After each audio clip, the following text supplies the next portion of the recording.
ආයිබෝන් කියලා සාදරයෙන් පිළිගන්නවා යාළ සියලු දෙනාම ලයිට් වැලි නාලිකාවට. අද අපි ඇවිත් ඉන්නේ ගැරන්ඩිගල රජමහා විහාරස්ථානයට. ඉතාමත් සුන්දර කඳුකැට රාශියකින් සැඳුම්ලත් මෙහෙම විහාරස්ථානය පිහිටලා තියෙන්නේ ගලේවෙල කලාවැව මාර්ගයේ කිලෝමීටර් 5ක් පමණ දුරක් යන විට. ගැරන්ඩිගල කඳුපන්තිය ආශ්‍රිතවයි. ගැරන්ඩිගල රජමහා විහාරස්ථානය කියන්නේ දික් අතට එකිනෙකට වෙන්න පිහිටි ශේෂ කඳුකැට රාශියකින් සමන්විත විහාරස්ථානයක්.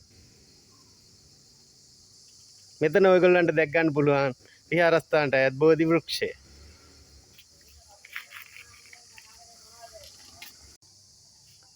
මේ විහාරස්ථානයේ ඉහළම කඳු ශිඛරයකට නැගුණට පස්සේ අපිට දකින්නට පුළුවන් මේ විදිහට සූවිසි බුද්ධ ප්‍රතිමා රාශියක් සහ ප්‍රධාන විහාරස්ථානට පිවිසෙන දොරටුව සමග ඊට ඉහළින් ඝණ්ටාර කුලන සකසා තිබෙනවා. ගැරන්ඩිගල විහාරස්ථානයේ ප්‍රධාන විහාර මන්දිරයේ දිවී තිබෙන්නේ මේ විදිහට ශේෂ වූ ගල් පර්වතයකට යාබද්දව. ඒ හාත්පස පරිසරය ඉතාම සුන්දරව ඔයාලට දකින්න පුළුවන්.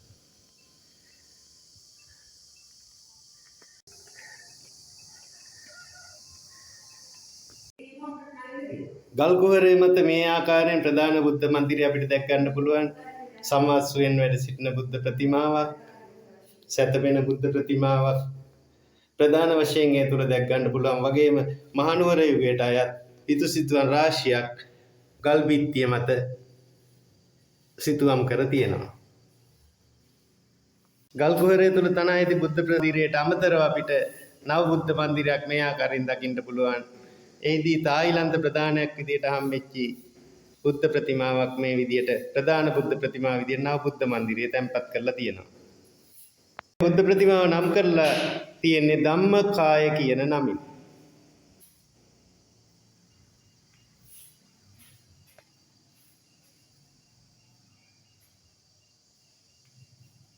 ප්‍රධාන බුද්ධ මන්දිරයෙන් පිටතට පිවිසීමේදී අපිට මේ ආකාරයේ තවත් ශේෂ වූ ගල් පර්වතයක් මත ගැරන්ඩිගල රජමහා විහාරස්ථානයේ චෛත්‍ය ඉදිවී තියෙනවා දැක් ගන්න පුළුවන්. දැන් අපි සිටින්නේ ගැරන්ඩිගල රජමහා විහාරස්ථානයේ චෛත්‍ය අසල. මෙතනින් එහාට දිගට විසිදෙන ශේෂ ගල් කුට්ටි කිහිපයක් අපිට ඉදිරියේදී දැක් ගන්න පුළුවන්. මෙම ගල් කුට්ටි කිහිපය අපිට දකින්න පුළුවන් ගැරන්ඩිගල රජමහා විහාරස්ථානයේ චෛත්‍යයට නොදුරින්. දකින්නේ ගැරන්ඩිගල පර්වතයේ තියෙන තවත් ශේෂ වූ ගල් කුට්ටි කිහිපයක්. ගැරන්ඩිගල විහාරස්ථානයේ දෙසින් ඇවිල්ලා මේ ස්ථානයේ තරණය කරන්නට එනවා නම් ඔයගොල්ලන්ට සිද්ධ වෙනවා ඒ සඳහා අවශ්‍ය උපකරණත් එක්ක මේ සංචාරයට පැමිණෙන්න.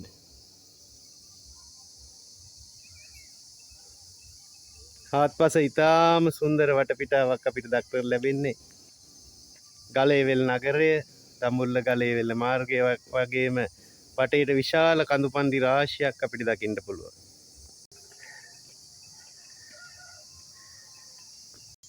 ගැරන්ඩිගල ශේෂ කඳුපන්තියේ එක අන්තයක ගැරන්ඩිගල රජමහා විහාරස්ථානයේ පිහිටුවා තිබෙන අතර අපිට අනික් අන්තයෙන් අපිට ඇතුල් වෙන්න පුළුවන් බේලිය කන්ද රක්ෂිතයට.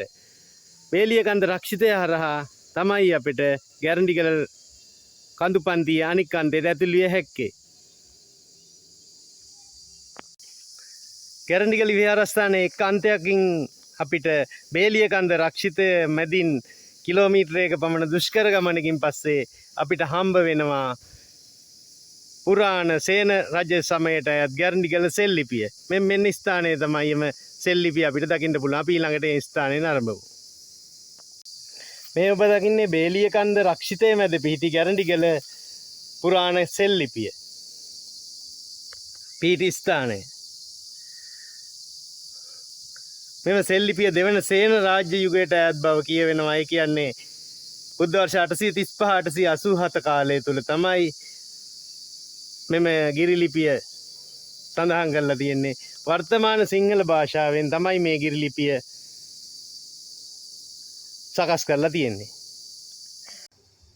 එහෙනම් අද මම මෙතනින් මේ වීඩියෝ අවසන් කරනවා. ඔයගොල්ලොත් ගලේවෙල ප්‍රදේශයේ සංචාරය කරනවා නම් අනිවාර්යෙන් ගැරන්ඩිගල රජමහා විහාරස්ථානයට වැඳ පුදා ගන්නත් ඒ අවට ගැරන්ඩිගල කඳුපන්තියේ සුන්දරත්වය විඳ ගන්නත් අමතක කරන්න එපා.